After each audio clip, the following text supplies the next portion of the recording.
Hey dudes, welcome to Splat from the Past, the only 80s themed horror and sci fi show where things could get totally radical.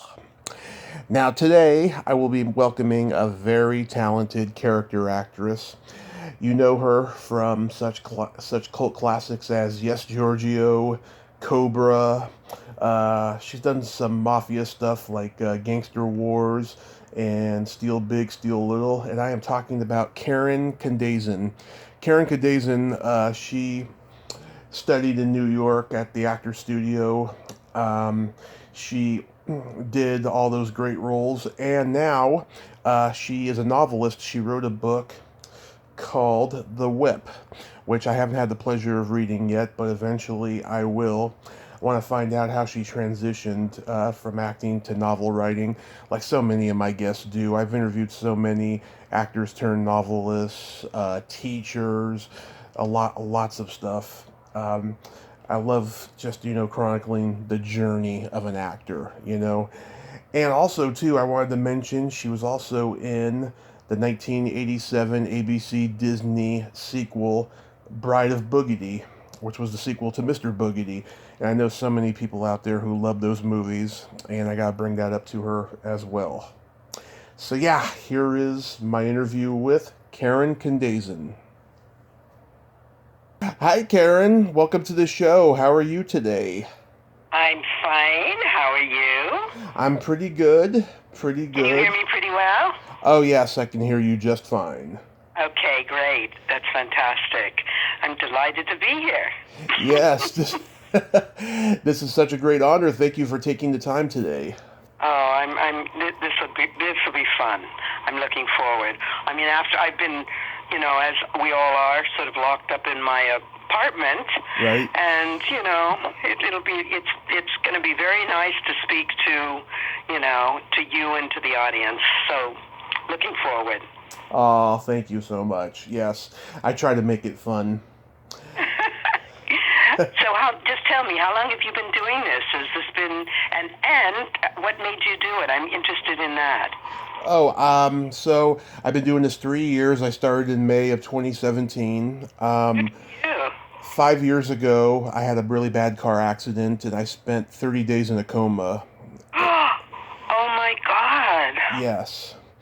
And I had been an open mic stand up comedian, and I'd done stage work and what have you for years as a hobby. I never really. I tried. I made some attempts to pursue it though, but I just didn't have any good support systems other than my family, who was completely naive of the business and didn't know how everything worked. And my mother and I were homeless during that time. And then 3 years ago, we moved up here to Redding, California, because the rent was a lot cheaper than the Bay Area, which is where we're from. And I started this, you know, in my bedroom, and then next thing I know, I'm getting all these amazing people on my show. Good for you.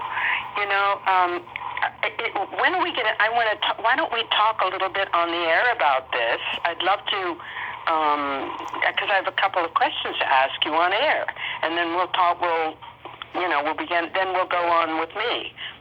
So, why? You tell me when we will begin. Oh, And we have begun, but if you are uncomfortable, I mean, I can edit stuff if you'd like. no, I'm not. Oh, good. I mean, that's good that you can edit, but I'm not uncomfortable. But I Okay. just was going to say, I'd like to talk about on air Mm-hmm. when you bring up about what happened to you, how I believe that in every problem there's a gift in its hand, and we create the problem because we need the gift. Right. And, a few things like that. I don't know. So I'm going to let you lead it. And so whatever questions you ask, I'm here to answer. So this will be fun. Oh So yeah. you're going to call me back, or should we stay on the phone? How should we? However you want to do it. I mean, I've done so many episodes of this where we've talked about my journey and stuff. I don't mind telling it again. So. Well, you've done, since you've talked to your audiences before about it. I mean, you tell me what you think would be fun to, how to do this. Yes. Well, let's. I mean, you lead it, I'll follow, okay? Okay. Let's start with you, and then we'll get into sure, me. Of course. That's lovely. Okay. Are you going to call me back, or should we stay on the air? Stay right now. Oh, we're doing the interview right now. Yeah. Oh my God. Okay. All right. Can you edit this? Okay. Are you able to edit out what we just talked about? Yes. Okay, great. Okay, let's begin. So, going back in time, I was reading that when you were only 8 years old, you got to be on Kids Say the Darndest Things. Yes, the Art Linkletter show, the famous Art Linkletter show. Yeah, how did that happen? It was a show where he interviewed little children, like 8, 9 years old, and it was a very famous show at the time. It was radio, because there was no television yet, and and how did I'm trying to remember how I got on the show. Oh, I got on the show because at school, I remember this lady coming around, sort of interviewing us, and I think I was a little eccentric at the time, and I was very chatty. Yeah. And so, for some reason, out of the school, they chose me. So I remember my mom and my grandma, because at that time my mom was divorced, and so we went down to a radio station, and it was like there was a big audience, and I can remember suddenly like blossoming in front of this, instead of being shy, which is what I was most of my life until then, was I sort of blossomed because there was an audience and they were laughing at me, which was great. And so we did this show, and then afterwards, people were so nice to me, and I thought, oh, this is the life for me. I want to be an actress because people are so nice to me. And the show people who ran the show took me to lunch, and I had I remember my favorite lunch was grilled cheese sandwiches and orange sherbet. And I got my favorite lunch, and I thought, well, I can get all the grilled cheese sandwiches I want, and people are nice to me, so I want to be an actress. So the funny thing is that, usually people make their decisions when they're kids and they never remember. They want to be stupid things like firemen and things like that, and they never are. Yeah. But I suddenly found I knew what I wanted to do, and so actually at 8, I began, pushing my mother to let me take little acting classes and dancing classes, and and the next thing I knew, excuse me, a little sip of coffee here. Yeah. The next thing I knew, I was in, at school, how they have the little plays usually that kids are in, and I started doing those, and and then graduated from high school, went into college, got to be like, they called it the queen of the drama department, which meant that, I was getting all the leads in the plays. And then I went off to England. I was very lucky. I got a big scholarship, and I went to a place called the London Academy of Music and Dramatic Arts in London. And when I was there, I met a man. His name was Eric Bennett, and he was best friends with the King of Jordan, King Hussein. And one thing led to another, as they say, and the next thing I was dating King Hussein of Jordan. Right. And it started a life of, kind of wonderful adventures and fascinating people in my life. And so that's kind of what happened to me. And then I was very lucky and got to do plays in New York, and then came back to LA and got to do a series on television, and then guest starred, and I was like lucky. I think the thing about acting is, besides having a gift, like I think that you have to be lucky, and I don't know how people.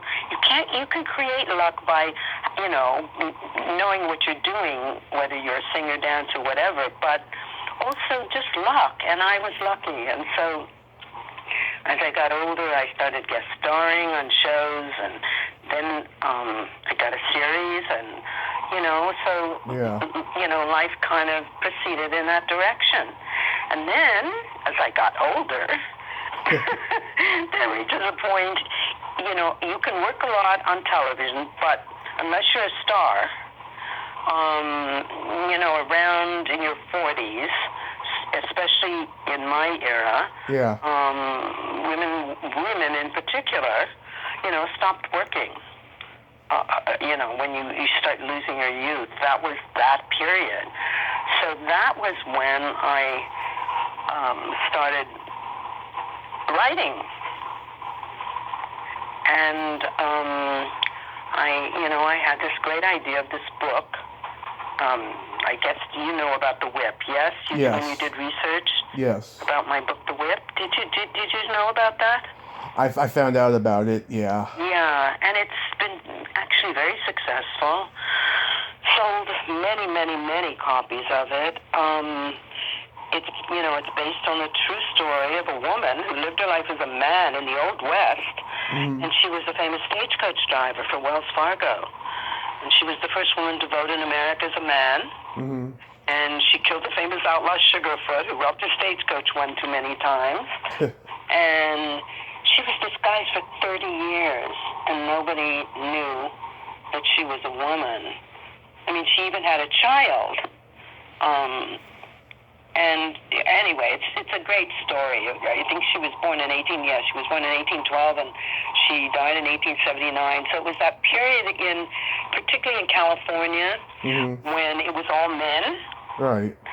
And so, and I did some research that was interesting, that actually there were a lot of women who, because they were free spirits, and they wanted to be, like men, they dressed as men, even though they were straight women, you know what I mean by that? Yeah. And because they dressed as men, they were able to have lives of freedom. Because otherwise, a woman in the Old West had three choices. You were, a wife, if you could read and write, a school teacher, and very few women could read or write, or a prostitute. Those were your three choices as a woman. And so, that was interesting to do that book.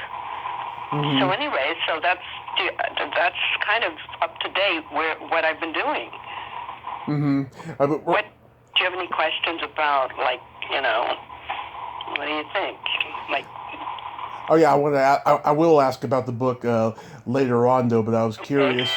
Okay. Oh. Let me just turn this. Okay, there. I stopped it. There.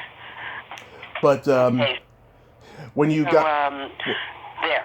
Okay. All is well. Now I'm back to the normal again. Okay, so okay. Go ahead. You're welcome to. Was that enough? I mean, Is that what I just told you? Do you need me to tell you that again, or is that? Oh no. Oh no. You can use that, right? Yeah. We got it. Okay. Great. Okay. When you got to New York, who did you study with in terms of acting? Prominent teachers. Yes, Lee Strasberg was my main teacher. He was the gigantic teacher of my era. He's the one who discovered Marlon Brando and James Dean and Shelley Winters and Ellen Burstyn, and there was this. What happened was I can remember being very young and hearing about the Actors Studio, and it was very, very, very hard to get into. It was one of those things that was a miracle. If you could get into the Actors Studio, you had to audition for a lot of very famous people, and then they chose usually one man and one woman a year to become a member. Yeah. Had you heard of the Actors Studio? Oh, yes. By the way, I'm 37, but I'm the oldest 37-year-old you'll ever meet in your life. God, good for you. Oh, I wish I could see you. I bet you're adorable. You sound like you are. I've been called adorable, yeah. So, I have a question. Did you want to be an actor? Was that something that interested you? I did. I wanted to act. I wanted to do stand-up. I wanted to do a lot of things. I grew up loving guys who did it all, like Sammy Davis Jr. and Mickey Rooney and stuff. And I wanted to do all of that stuff. And Well, how come you didn't? well, I didn't know the business side. I had a lot of self-esteem issues growing up. I took high school drama, which was a lot of fun. It took me from being in my shell to out of my shell. And then life got in the way. A lot of stuff happened to me along the way. Aw. Well, it sounds like, I mean, you sound like you really got it together. And, what I just said to you about, I live this mantra, which is that in every problem, there's a gift in its hand, and we create the problem because we need the gift. And for me, that's been a Band-Aid for a lot of things in my life. Because, when things were not good, when I also, I had some real problems when I was younger. I got very sick, almost died a couple of times. And, healing, I used that mantra that I created, and it really helped me that I was creating it because I needed to learn lessons from it. And that kind of is what helped me to write. It made me more philosophical about myself and my life. And not that I was being punished in any way by life, but that, I had to take everything that was given to me and make something beautiful out of it if I could. Yeah, I mean, with all the stuff that I've been through and everything, I've just counted the blessings, and I've not even worried about, stuff that happened, in the past because, you can't control your destiny, you can... Oh, but you can control your reaction to it. You can control your reaction to it, but leave it in God's hands. Yes, but again, I'm repeating myself, I think like the third time, but because it's so important to me that, again, I believe we're given these lessons, not only for ourselves to learn from, but many times, I believe, to help other people. And that's the important part to me. And it seems like that's what you're doing, and that's what I'm doing.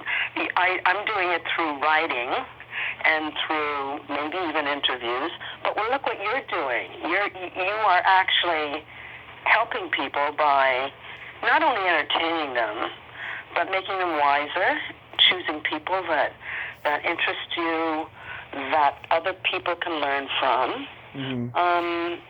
You're doing that actually yourself. I don't know if you realize that, but I think you're probably helping a lot of other people. Not just to entertain them. I don't want to sound arrogant, to but... help them, get through this life of ours. We all have to help each other. And I think as an artist, I think there are different kinds of artists. Yeah. I think there are obviously the kind that we all know, which are, the Van Goghs and then the great musicians and great actors and so on.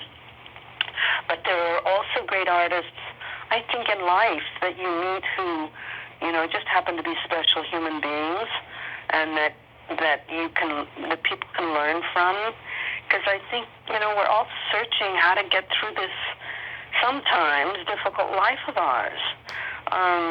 To get through it in a way that isn't just, I slid by, but to actually make a life that helps others.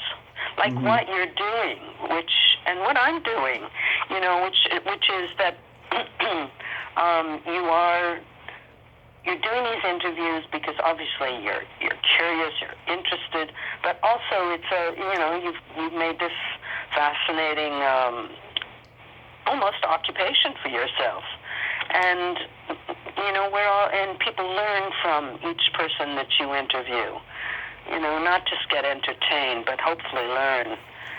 And that's what we're all looking for, to find the key to life and to get on with life in a way that isn't just waking up and making a living and maybe having a family and having a house and friends and then dying. It's more. It's bringing something to life that can help other people. That's kind of what I believe we all are here for, is to encourage and support and inspire other people to make a journey that's not only easier, but so they can help other people, Because this life is tough, especially now. Oh my God. I mean, now where are you living? In Redding, California. Redding, that's what you said, yeah. And I'm, of course, living in LA, as you know. Right. But there are people that are in little towns in Bakersfield, California, and, Fresno, and, even littler than that. And, they have their few friends, but, people are lonely, I think. I think a lot of people are lonely and need inspiration. Yeah. And I think that by doing what you're doing and what I'm doing, which is the writing part, and acting, that you can inspire people to suddenly somebody can go like, wow, maybe I can do that, and I can, it'll, like, maybe somebody will be inspired by you and go in a little radio station in, Timbuktu, and go, maybe I can do something like he's doing, and, and change people's lives a little bit. Yeah. I don't want to sound arrogant or anything. I have, touched a lot of people's lives of people I've interviewed on this show. There's two in particular who I won't name, but they have become very good friends of mine. And they told me that after they did my show, they had a podcast credit that it got all over, the internet and Facebook and what have you, that agents wanted to represent them because they had been forgotten for so long and they had been out of the business for so long. And it just warms my heart that I could help, I could help their career a little bit. Oh, that's so beautiful. Have you thought of maybe writing a book or putting together in book form every day some of your interviews? Well, I think about writing a book every day, but I haven't really thought about doing that. But I would definitely have a chapter in the book about the podcast, obviously. But well, it might be interesting. I don't know whether it interests you or not. Is to somehow transcribe not the whole, but much of each person's interview, and to make different chapters. Some are inspiring, some are entertaining, some are in different categories of what you feel the person reveals. And it might be an interesting little book. Yeah, maybe, These transcriptions of what people say as well as listening. Because reading, some people love to read. And then, you could put a photograph or two or something. But anyway, that's great what you're doing. That's inspiring that you found that to do in your life. Because, sometimes people have things in their lives and they don't know how to recover from it. Absolutely. So when you were studying with Strasberg, did any of your classmates go on to become known or successful? Well, actually, I missed the period. There was the period in front of, before me was the period of Strasberg and, the Marlon Brandos, the James Deans, the Shelley Winters, Ellen Bursteins. Those people were the group ahead of me. They were older than me. And so that, that's what led me to become, auditioning for Lee was, oh my God, I was so scared and so wanting to be a member of the Actors Studio. But, I'm very grateful. I auditioned, and they took every year. I hope I don't sound like I'm bragging, but, they took 2 to 3 people a year to become members of the studio. And thousands of people auditioned all over the United States. So to become a member of the studio, Actor Studio, was a very big deal. And so I did that. I auditioned. First of all, I studied with Lee. I found a way into his class, and that was hard to do. But then I studied for a year. He actually knew some of my work. He didn't know me, but he knew my work. Mm-hmm. And then I auditioned, and they took 2 of us that year. The other one was, oh my God, the actor, I forget his name. He was in, he played Rhoda. On Rhoda, he played Rhoda's husband. Oh. I don't remember his name. Anyway, that actor. Did you ever see the show Rhoda? Do you know what I'm talking about? Yes, I'm looking up his name right now. Oh God, he was married to, what's his name? He starred on Rhoda, and he was her husband on it. David Groh? David Groh. Oh, David. How did I forget his name? Mm-hmm. Yes, David. David and I became good friends, and we both got into the Actor Studio at the same time. Mm-hmm. And out of that, became friends, and the studio was this, and still is, but it's not as, at the time that I became a member, it was, still had what's the word? It still had the glitter of, Glitter Factory. Brando, as I just mentioned, those people, Brando and Dean and Shelley Winters. Montgomery Clift. All those people that were members. Mm-hmm. And, it was fantastic to get in because you were treated, and there is still an Actor Studio in LA and New York. Yeah. But it's not, it doesn't have the kind of cachet that it used to have. And so that really helped me. I was very shy. I had a lot of problems just in I wasn't shy when I acted. I wasn't shy when but I was shy in life. So, mm-hmm. It helped me a lot, my acting. It got me outside of my little scared world that I lived in. I was an only child, and, when like you, I had a problem too. I got very ill when mm-hmm. I was about 20.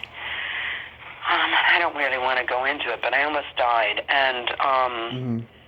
and out of that, I was so grateful that I survived it, and not only survived it, but I made a promise if I would survive it that I would try to help other people, however I could, and sounds like that's what you're doing, with your life. I'm trying to, yeah. I don't want to go into full details, but my mother's going through a very tough time right now. She had an accident this summer, and so I'm trying to, I'm just praying to God, I hope I don't have to become homeless again, because she's all I've got, And when you say homeless, your dad's not living, or?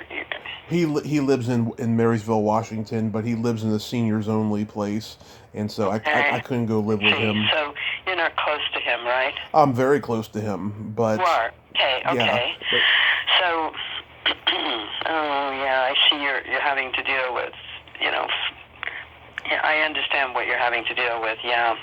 That's hard. You don't have brothers and sisters?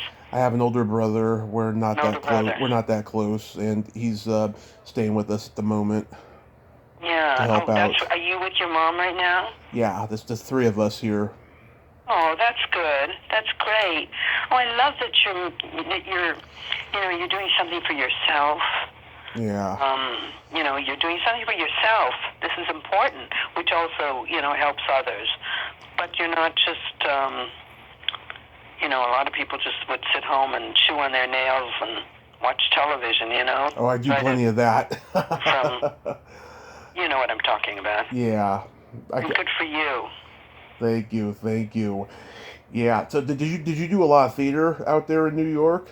Yes, I did. Well, this is what happened. So I graduated. I did a lot of theater in school, in college, and I started acting, as I told you, when I was a child, and then college, and then I was very lucky and auditioned for the London Academy of Music and Dramatic Arts, after the Actor Studio, and I got in. I passed. I went to London, and I don't know if you know. Do you know who Stacy Keach is? Yes. Like I said, I'm the oldest 37-year-old there is. Okay, so you know who Stacy Keach is. Yeah. He was a famous actor. He, did a lot of television and stuff. Yeah. Stacy Keach and Andy Robinson, who did that movie with Clint Eastwood. Dirty Harry. My Day, that movie. Dirty Harry. He's the Scorpio killer in that movie. Yes, my God, look at you. Oh my God, you're so smart. Thank you. Yes, anyway, those guys were in my school. We became very good friends. And in London, that's when I was starting to tell you, I met King Hussein. Imagine that. I was dating a king. I started with Prince Hassan. That's how I met King Hussein of Jordan. I met Prince Hassan, who was the king's brother. Yeah. And the king's brother really liked me. And he used to take me on these fabulous, can you imagine? I'm now with a prince, right? And then all of a sudden, one day, he introduced me to his brother, and he liked me. That's King Hussein. Right. And so then, all of a sudden, the next thing, poor Hassan didn't have me in his life anymore. Hussein was dating me. And so I was dating a king. And I was going to school in London, and I was dating this king. And, it was an amazing adventure. Yeah.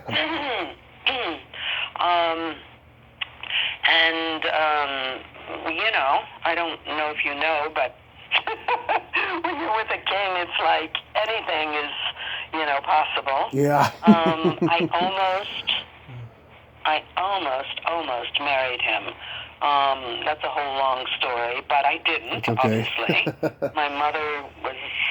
I'm an only child. My mother was divorced. Sounds, a little like, not that your family was divorced, but I'm just saying, my family was. I was Yeah.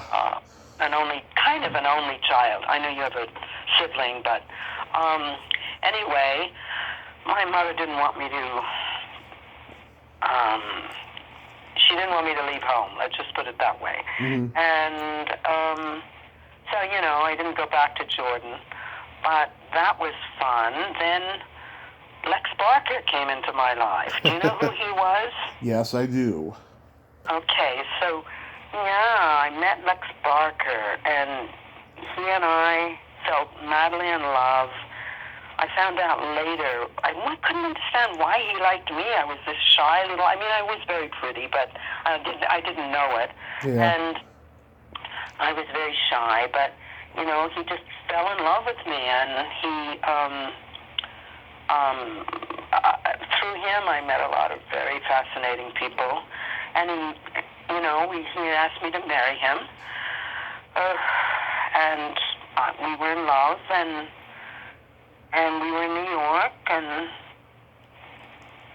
one day he went out to buy me, he said he wanted to buy me a music box, and because I love music boxes, and he went out and he never came home, and we found out, we had to find out where he was. He hadn't showed up, and he had dropped dead on streets of New York. He had a massive heart attack. Yeah. That was horrible. Because I didn't have really a daddy.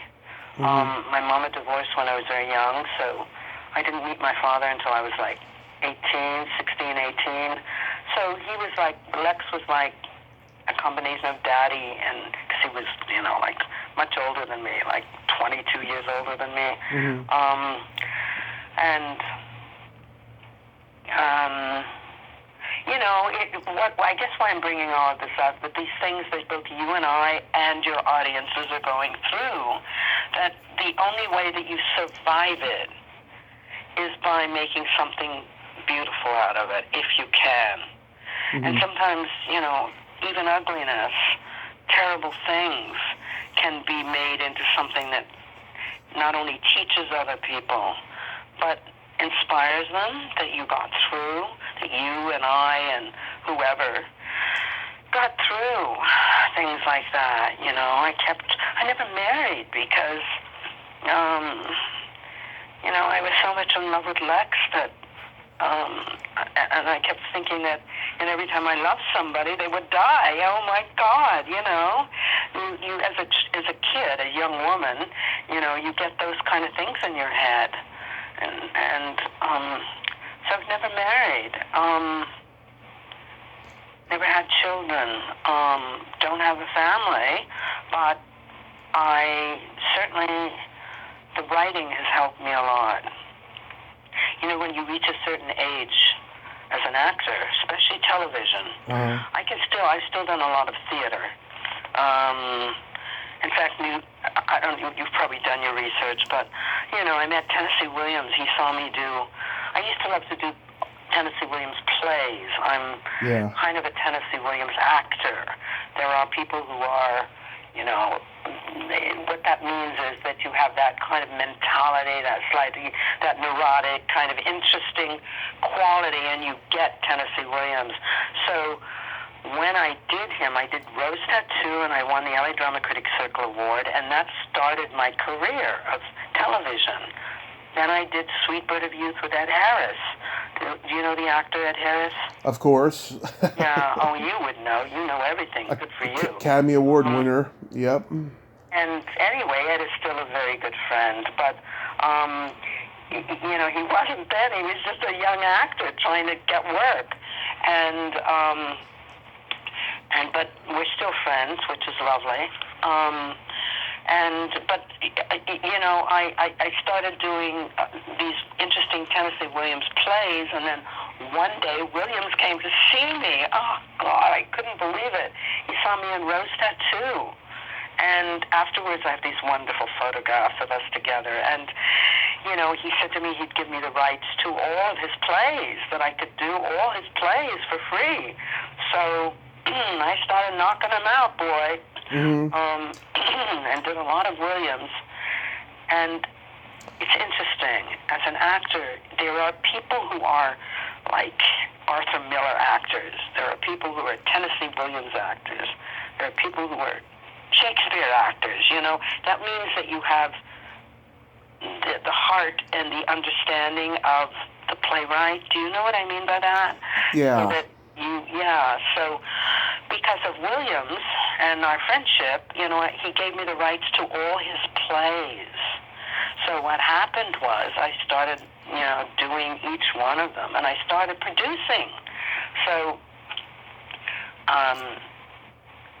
my parents, how I did Rose Tattoo was I almost died. I had a terrible thing that I had seizures. They don't know what caused them, but I had these grand mal seizures.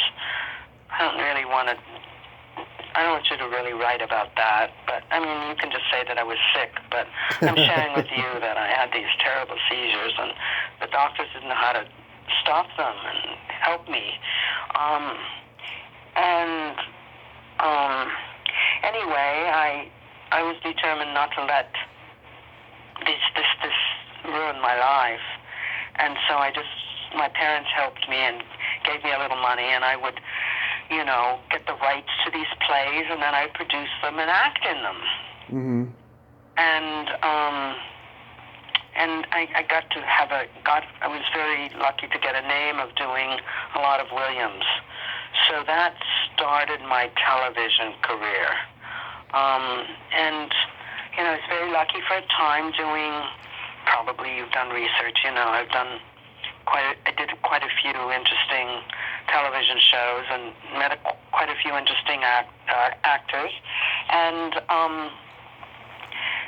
then all of a sudden, as I mentioned to you before, I went to New York and the theater, all of that. Then I went, okay, now I want to help other people. How can I do that? And the writing my first book, The Whip, I was able to put a lot of my knowledge, all of the understanding of life, all the things that I needed to share in that book. And it's done so well. I'm so grateful. I almost think of it as like a child, that book. Mm-hmm. And, I'm now working on another book, which is, I don't mean to say that my life is any more different than anyone else's. Well, Mm-hmm. I've been fortunate to have a lot of adventures. So I'm writing kind of my life, and it's called Looking for Jack Kerouac. Remember do you know who Jack Kerouac was? Yes, he was a great writer. Look at you. I'm very impressed with you. I mean, most people go like, well, I've heard the name, but I don't know who he is. I'm not a typical millennial. No, but I mean, I can ask, 40, 50-year-olds, and they wouldn't know. Some people wouldn't know. You just have to have you're very smart, I can tell. Thank you. Anyway, Jack Kerouac, when I was a little girl in San Francisco, I was in love with Jack Kerouac, and I was always looking for him in San Francisco, in North Beach. My mother didn't know half the time where I was. I was running, 14, 15. That's where my grandmother's from. Hippie era. Yeah. So, you let your kids run around. I don't know, my mother trusted, I guess. And I was always looking for Jack Kerouac. So the name of my book is called Looking for Jack Kerouac. Mm-hmm. And it's sort of like what I've been looking for in life, the thing that we're all looking for. We're each looking for something. I thought at the time it was somebody, but actually it's something. It's some wisdom. It's it's something to make us whole. Anyway, I was running around looking for Jack. So this book I'm writing is called Looking for Jack Kerouac, and it's about my life. Because, as you can tell, I've been very fortunate to have a lot of interesting people in my life. Because of the Actor Studio, I've met a lot of wonderful actors. Because of Lee Strasberg, who took me under his wing. Because of doing television, I was able to meet a lot of fascinating people, and through Lex Barker, again, meeting a lot of, very interesting people, and, living in London, at a time when a lot of famous actors were coming up. Yeah. It's just that I was fortunate to be in a time when, and in a place, you know how that is once in a while, it's kismet, the word kismet means fate. Yes. It's just fate that I met these people just by chance, and they filled me with knowledge and filled me with inspiration, and, I was able to live my life then by trying to help, because I find that if I help others, I don't mean by money necessarily. I mean by teaching what I know, by inspiring people to be the best that they can be and not be afraid of life, but to put their arms around life. It makes me feel great. Feels like it almost feels like everybody's a child to me since I don't have children. I feel like I'm not afraid of people, which is lovely. In fact, oh my God, I have had weird stories where, I'll just tell you a quick one. It's just, and I tell you this story only because it's kind of my personality. So, I was in New York, and I'll never forget, I was about 25, and I was very pretty, and all of that, and all of a sudden, some guy grabbed me, Yeah. I was living on Bank Street in New York, in the Village, and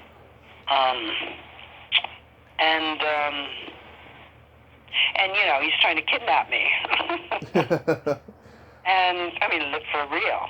And I remember, instead of trying to get away from him, I wrapped my arms around him as tight as I could, like a snake. Yeah. And the next thing you know, he was like trying to push me off of him because I was wrapped around him. Right. And so all my life, I've learned to protect myself that way, and literally, emotionally, mentally, you know, I do the opposite of what people think I'm going to do. So I've survived. Anyway, I was just going to say, I've taught myself to take care of myself, I've been through all kinds of things where people are going to kidnap me, and oh my God. Oh my God. And I've been able to. There was a story of a man. I was teaching at the Lee Strasberg. I'm telling you this story just so that you know kind of the personality that I was able to get. How to save myself. I was teaching at Lee Strasberg School for a while. Yeah. Acting, and I remember I was walking to my car one day, and a man with a gun came and wanted my purse, and I remember looking into his eyes. I wasn't afraid. It's so strange. Yeah. I mean, I was afraid afterwards, but I wasn't afraid during it. And I said to him, darling, his hand was shaking. He had the gun, and his hand was shaking. Yeah. Which didn't make me feel greatly secure. And so I realized he was afraid, and I said, darling, he said he wanted my money. He wanted my purse. I said, no, you don't want my purse. You want my money. I'm going to get, what are you doing? He said, I'm getting my wallet out for you so I can give you the money. And all of a sudden I said, don't be afraid, darling. Everything's going to be okay. Don't be afraid, he said. I'm not afraid. I said, no, everything's going to be okay. I'm going to give you this money, and it's going to help you. Okay? Yes. Now, just be calm. Get the money out, and look what I'm doing. I'm getting my wallet. Now I'm opening my wallet. Anyway, that's how I've led my life, which is that I've had a lot of those kind of experiences, and instead of being afraid, I've had compassion, and I've done just the opposite of what, most women would be freaking out, right? And or men too. Yeah. And I just said, everything's going to be okay. I'm going to get you this money, and it's going to help you, right? Yes, it's going to help me. And so I gave him the money, and then all of a sudden I looked in his eyes, and he had tears in his eyes. And then he ran off. Yeah. And I'm not sure. I have no proof. But, maybe that encouraged him not to do that anymore. Yeah. I don't know. I never saw him again. Hopefully. But I was just going to say, if I wasn't afraid. I don't understand that. I've never been afraid in those kind of things. Huh. That is I interesting. just always, look right into somebody's eyes, and I've had a lot of those experiences. And I just say, I look at them, instead of being threatening, it's like almost, how can I help you? What can I do for you? That kind of thing. It's interesting, yeah. That's how I've survived life, and without being, too damaged. Anyway, but I was just one last thing, and that is that I kind of sped away without being in detail. I told you that I got very, very sick, and after my parents giving me this money, I was able to then produce the rose tattoo, which I won the LA Drama Critics Circle Award for it. Yep. And because of that, was able to do another play that Williams gave me, which is Sweet Bird of Youth, and this young actor named Ed Harris. Yep. You know who he is, yes? Yeah. Yeah. He played Chance Wayne in it, the leading young man in it. We became good friends, and then after that I did another play. So what happened was I started producing theater and starring in it, and it gave me a career, and that's how I started doing television. People were coming to see me in L.A., casting directors and producers. Mm-hmm. And then when I became friendly with Williams, articles were written in the newspapers. So, I started having an interesting writing career as well as an acting career. So I don't mean to repeat, but I'm just saying, I'm telling you all this, that it came out of not to become famous, Yes. but just to help to, in a way, to inspire other people. To make other people understand that in every problem, I'm going to repeat it again, in every problem, there's a gift in its hand, and we create the problem because we need the gift. And that's been my life. What is the gift? What is the gift? Yes. Out of this. Why did this terrible thing happen, what I call terrible? Why did that happen to me? Mm-hmm. Why did I get sick for a while and I couldn't speak? Why did that happen? What did it teach me? What kind of compassion do I now have for other people? Mm-hmm. So, go ahead. Go ahead. What were you going to say? I was going to say, so I'm going to mention movies and TV shows that you were in. Tell me any story or anecdote you have. About movies and TV? About the movies and TV shows you've done, yes. Okay. Bare Knuckles. Bare Knuckles? Mm-hmm. Are you there? Yeah. Okay, what's that noise? It's okay. I guess it's my phone, maybe. I don't know. Bare Knuckles. That was with Stallone. Robert Viharo. Oh, that one. Mm-hmm. Oh, Robert Zahara. Oh, Robert. Robert's living up in the hills somewhere. Nobody knows where. Mm-hmm. He's still alive, I guess. Bare Knuckles. That was... that was a movie we did together. I became friends with Robert because we were in the actor studio together, and he asked me to do this odd film, which we improvised a lot around. Do you know what I mean? There was a script, but mostly we were improvising, which is very hard to do in front of a camera. Mm-hmm. Do you do film? I'm sorry? Have you seen the film? I probably did long time ago. Okay. That's all I remember about Bare Knuckles is that Robert directed and wrote it and, asked me to do a role in it with him. It was a kind of crazy, wild... We improvised a lot on film. How about Gangster Wars? What? Gangster Wars? Yeah. Oh, that was, I think, on CBS. Yeah. It was just before I did the series that I did, Shannon, with Kevin Dobson. Yeah. Gangster Wars was about the mafia, the real mafia, it was about a 2-hour, I think it was a 2-hour movie of the week. Right. Look at you. How do you know all that? I spent my whole childhood in front of the TV. I had a really challenging time. Yeah, so, my phone is making... I hope my phone's not going to go out. If it does, you'll call me on my cell. Yes, I got the cell number. You have my cell number just in case? Yes. Okay, because it's making this weird beep, beep, beep sound. Mm-hmm. So if it goes out, that's not me, but my phone, okay? Okay. All right, so, wait a minute. Gangster Chronicles. That was, I played the mother of... What famous gangster?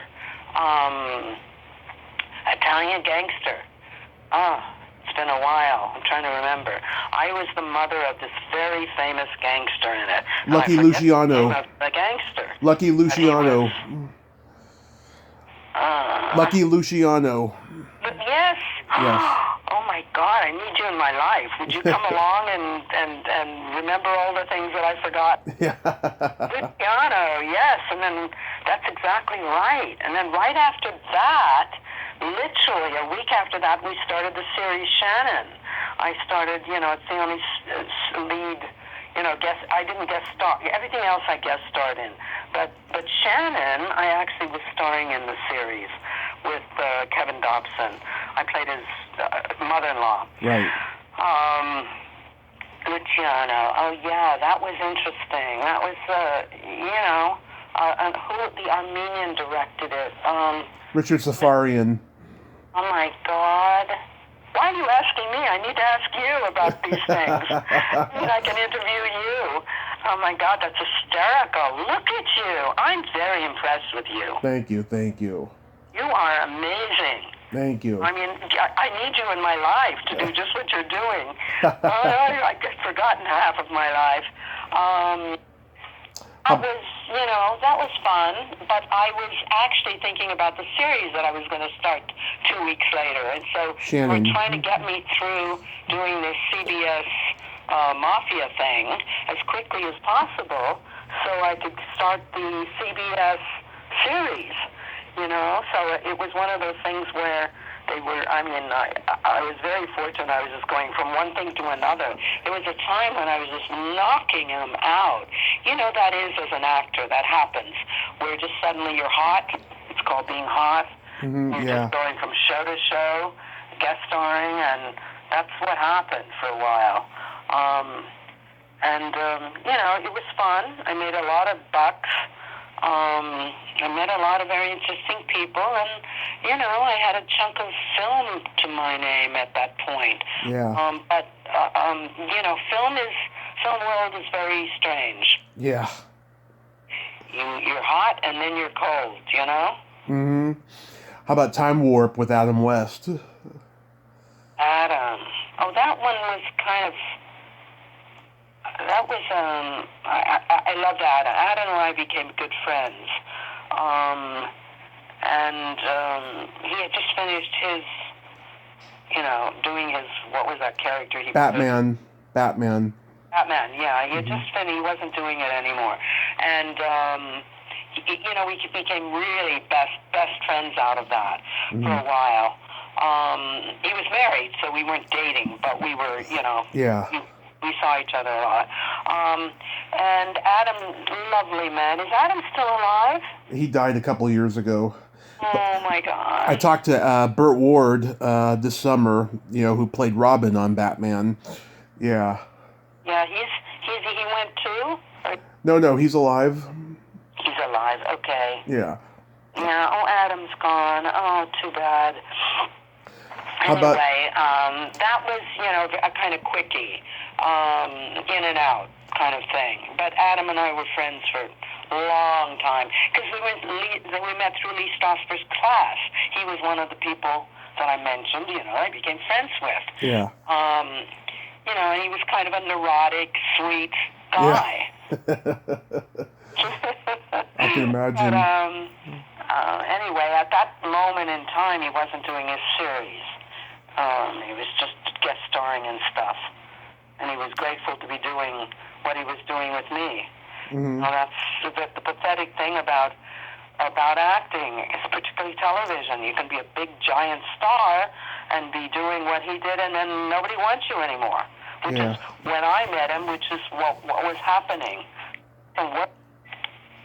Can you hear me? Why is my phone making this noise? I can hear you. I think it's warning us. Is that what it is? Maybe, I don't know, but I can hear you. I have a handheld phone, so I'm just warning you. If it goes out, you'll know. I've said that now twice. Yeah. Okay, so, I can remember Adam and I were in Lee Strasberg's class together, and then we became friends, and we used to play together and go to movies together, and then all of a sudden he disappeared. Yeah. So, How about, yes, Giorgio? oh my God, Pavarotti. Yeah. Pavarotti and I became really good friends for a time. He loved me, and he used to tease me. We used to make up in the same. We were on location in the Napa Valley when we did my chunk of Yes, Giorgio with him. And so we were in a trailer all the time, the same makeup trailer. So can you believe that he used to always, he'd say to me in the morning, what do you want me to sing for you today? And so there was Eddie Albert who was a well-known actor, was also in it. And Eddie Albert knew Pavarotti's whole repertoire, and I didn't. So every night I would go to Eddie and say, tell me a song of Pavarotti. So next morning when he asks me, because every morning Pavarotti would ask me in the makeup trailer, what did I want to hear? And so I had to come up with one of his operas so he would warm up his voice, you know? Mm-hmm. Can you believe that I was sitting in a trailer with that man, and he would sing to me in the morning? Of course, he was warming up his voice. Can you believe he'd be looking me in the eyes and singing his songs? Oh, my God. And we became, really good friends. He liked me a lot. And we used to laugh and make jokes. And, you know, we were in the Napa Valley. It was beautiful, and all the neighbors were so thrilled. It was the prime of his career, so he was very hot. So the neighbors where we were filming in the Napa Valley would bring, you know, presents to him and food, and of course he shared it all, and you know, it was great fun to be with him. And he was, he always was flirting with me, and you know, so it was great fun. I was young and, you know, pretty, and he liked that. He appreciated that. So I have the experience of being sung personally by Pavarotti. How about Cobra? Cobra. You mean Stallone's Cobra? Right. I didn't like Stallone. I'm going to be very honest. I'm starting to hear that a lot lately. Nasty to everybody. Yeah. I don't know if you should write this. No, but I'm not writing anything. Not a nice man. Mm-hmm. Very cold. Yeah. Yelled at everybody, including his director, and could get away with it because he was a big star then, huge star, and just not nice at all. All he did was scream and yell, and he even screamed at me, because one day I had this one scene where I was supposed to open the stupid door at a certain moment in the scene, and it wasn't as quick as he wanted it. Mm-hmm. So he's yelling through the door at me, and he's staring at me, you know, and he wanted words he said to me, and you know, he made me cry because, you know, I was young. I mean, Stallone was very famous at that moment in time, and you know, I didn't like that he was yelling at me and cursing at me and, you know, making me feel terrible. Yeah. And the director came in and tried to stop Stallone from abusing everybody on the set, which is what he was, not just me, he was doing it to everyone. He was nasty. I don't know if he was having problems with a girlfriend or what he was doing, or if that was his natural personality. Yeah. But he wasn't a nice man at all. Yeah. I've heard from many people, including Stallone himself in interviews, admit that he was an egocentric jerk during that whole period, and he learned, you know, by the early 90s, you know, that, you know, that's not the way to go. And so I've heard people have had nothing but good experiences since the 90s with him. Really? He changed? Yeah, because he was horrible. I'm not in front of him, but he made me cry several times. Oh my God. Yeah. I mean, you know, you don't do that to people. Yeah, when you get unlimited power and fame and all that stuff, it can corrupt you pretty badly. And some people, they've been able to handle it, but others, like him, nah, it was pretty bad for him. Yeah, I know. He, after the film, you know, some of us got together and we were saying, you know, he was he was horrible to the director. And imagine you're directing a movie, right? A big movie. Right. And the leading actor in front of everybody is calling you, I didn't want to say what names, and, and mistreating you in front of everybody. Yeah. That's terrible. Making you feel like you're nothing. That's terrible. And he did that. Only the director, poor director, was such a lovely man. And to me and to all the actors. I mean, he made me cry. He made everybody cry. Not some men just, would walk away from him. But he was just, as we've discussed here, he was just, his power, he was using his power in a way that was just ugly and awful. Yeah. My earliest memory of you was in Bride of Boogedy. Oh my God, Bride of Boogedy. Why is that film, that silly film? I have kids that still come up to me, little children, when it's shown, anytime it's shown again on television. And they're like, they're all excited. Bride of Boogedy. Oh my God, is that still a famous little? It still is. Yeah, I got friends my age who still love it, and the girl who plays the teenage daughter in it, Tammy Lauren, she's been on the show twice, and she's a friend of mine. Yes. Oh my God. You're starting to fade a little bit. Yeah. The voice is coming in and out. I'm worried.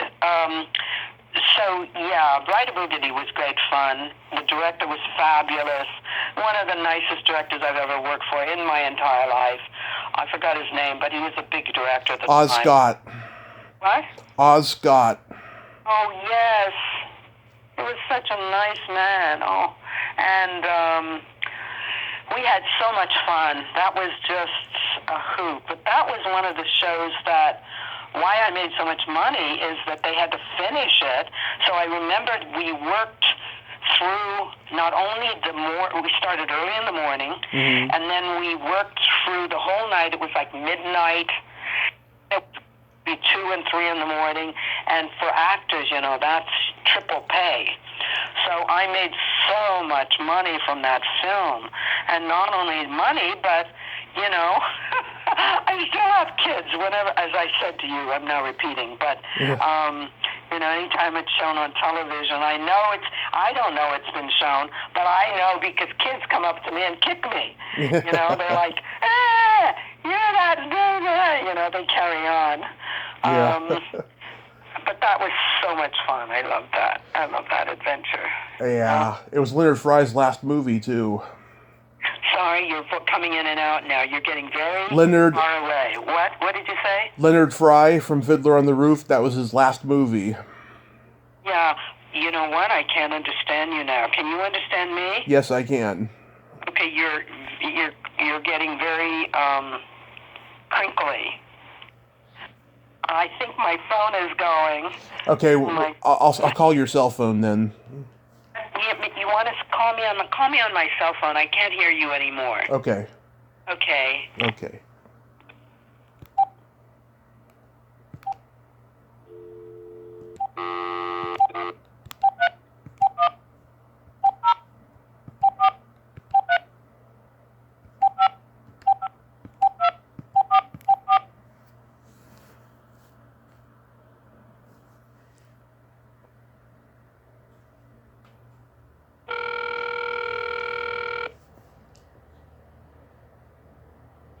Hello, can you hear me? Yep, I can hear you. Can you believe my phone, just as I said that, my phone went out. Yeah. I can believe it. It's totally out now. I'm looking at it. Yeah. Oh my God. Yeah, okay. So, all right. So here we are. How about Steal Big, Steal Little? Steal Big, Steal Little. Oh God, who was in that? I remember the title. Andrew Davis directed. What? Andrew Davis directed. Yeah, but who starred in it? Let me look. Andy Garcia, Alan Arkin, Joe Pantoliano. Oh, yeah, Alan Arkin and I became friendly through that. We used to, because he played I was after him, in the movie I was after him. Yeah. Like, at a party, and I was after Alan Arkin, and so our scenes were together. Yeah. And he's one of the nicest, dearest, sweetest men in the world, He was just funny, kind, generous, all the things that Stallone wasn't. Oh my God, Stallone. I'm getting an itching attack even thinking about him. Okay. Let's move on from that. No, I mean, he just really was not a nice person and made everybody feel terrible. Yeah. Me. So anyway, I don't want to talk about him anymore. Okay. But, we were talking about Pavarotti, and I just want to say that he's one of the nicest men I've ever worked with. He was.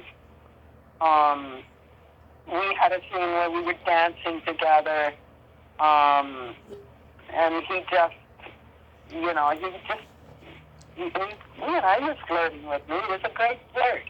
And, to have the great Pavarotti flirt with you, oh, please, because I was still young and beautiful, so why not? I don't know. That was a great adventure, that whole little section of my life there.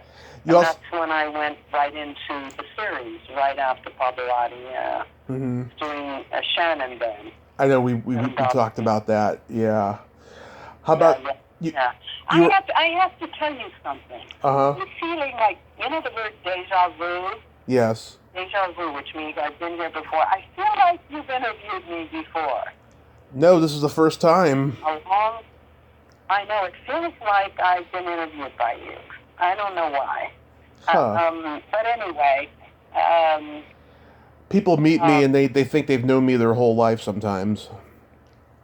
Okay, well, good. You're part of the family now. How's that? Yeah. How about working with Tracy Ullman on her show? Tracy Takes On? She was very nice, actually. Yeah. I remember that. It was very quick, in and out. I did the scene where her husband was directing. How do I remember all this? I don't know how I remember all that. Like her husband was directing? Yeah, I don't remember his name, but I remember him. Very nice. He was great. It was very fast. I remember they loved what I did it, and it was in and out, one of those things. And, they applauded, and in those days, if you did good in a comedy, they'd applaud you. Yeah. And as you were leaving, they'd, wave you on. So I remember that, and I improvised a little of it, which was fun, because she loved to improvise. Right. And, that's it. I remember that was it was like one or two couple of scenes with her. So you mentioned before that your book, The Whip, was a true story, but what transpired you to write it? Based on a true story. Yes. Based means there's also some non-fiction. There's some fiction in it too. I made up the stuff that we didn't know because it was in the 1800s, of course. I added a love story, which wasn't in her life that we know of. Because in those days, they didn't know who she was. Nobody knew that she was a woman underneath all those clothes. So why would they write about it, Yeah. So, wait a minute. Ask me the question again. What was the question? Why did you write the book? Yes. Why did I write it? Because I was fascinated with why and how a woman could get away with living her life as a man, as Charlie Parker did. So, there were several women there were several women who did that. As I did research, I can't remember their names now because they weren't as famous as her. But there were, a woman had three choices then. Three. That was it.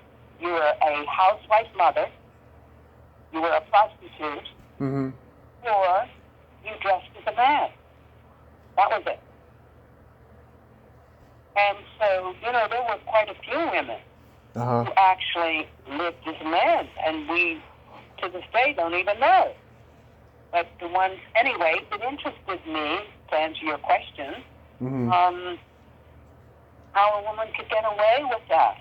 And how, I just thought, this is such an interesting story. I want to do the research, and this woman fascinates me. And, I wonder how that happened. And some of it I had to make up because they didn't have psychology in those days. And, with the answers to those questions.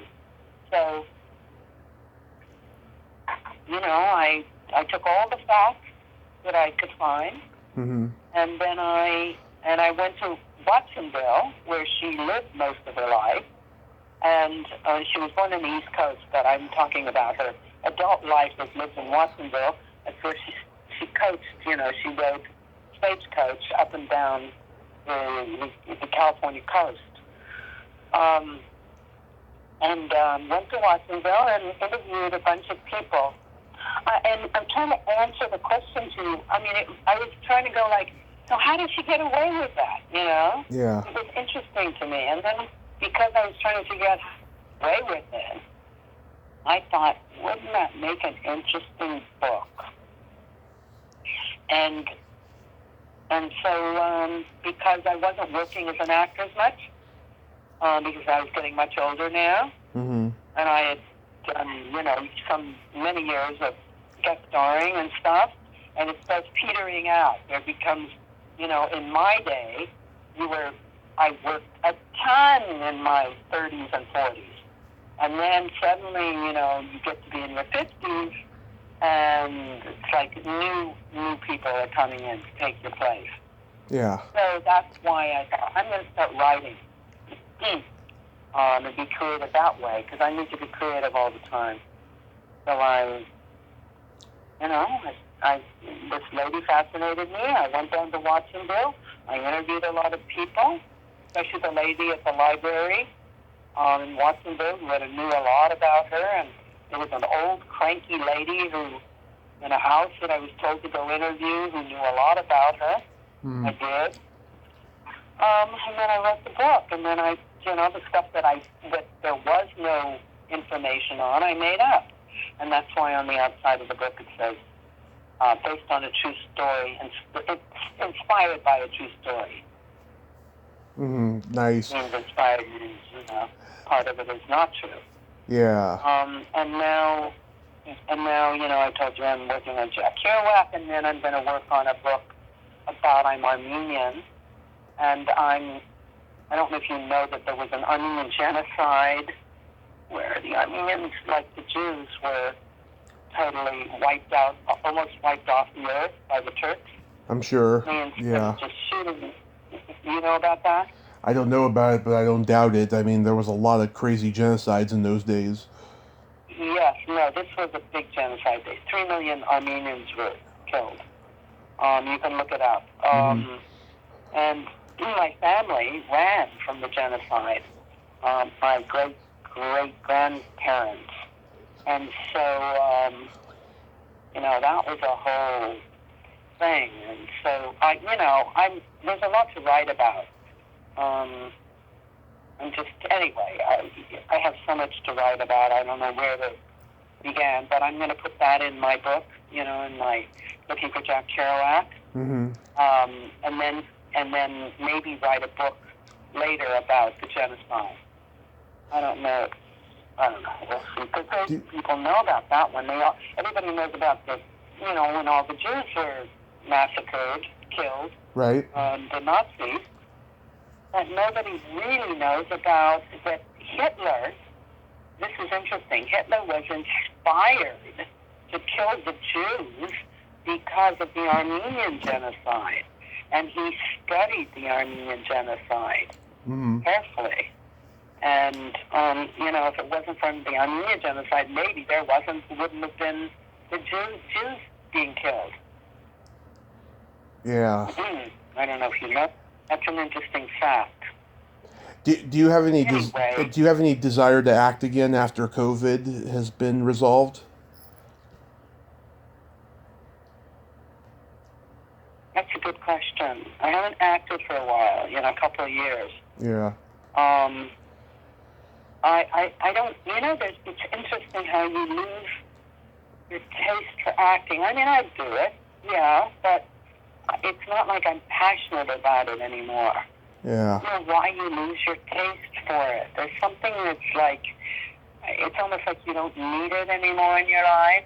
Right. I used to hide my feelings. I'd release my feelings through my acting roles. It was great therapy. I was free therapy. Yeah.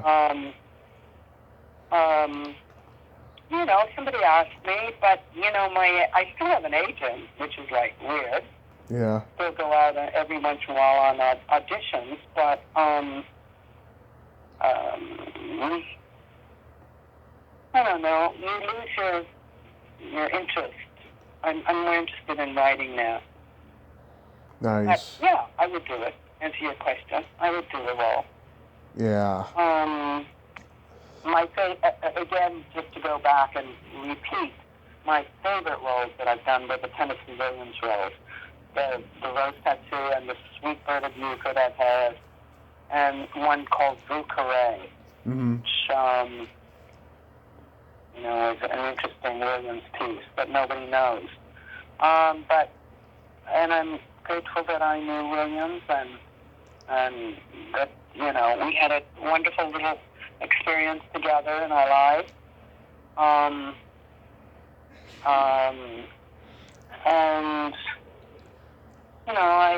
I've been fortunate to Ed Harris is still one of these in my life. I mean, we don't meet up all the time, but he's there for me. We write every once in a while. But what I'm saying is there are people that I've met through my work. They're still in my life. A few people. Yeah. But mainly now, it's surviving this bloody COVID. It's like, I don't know about you, but I don't have any family.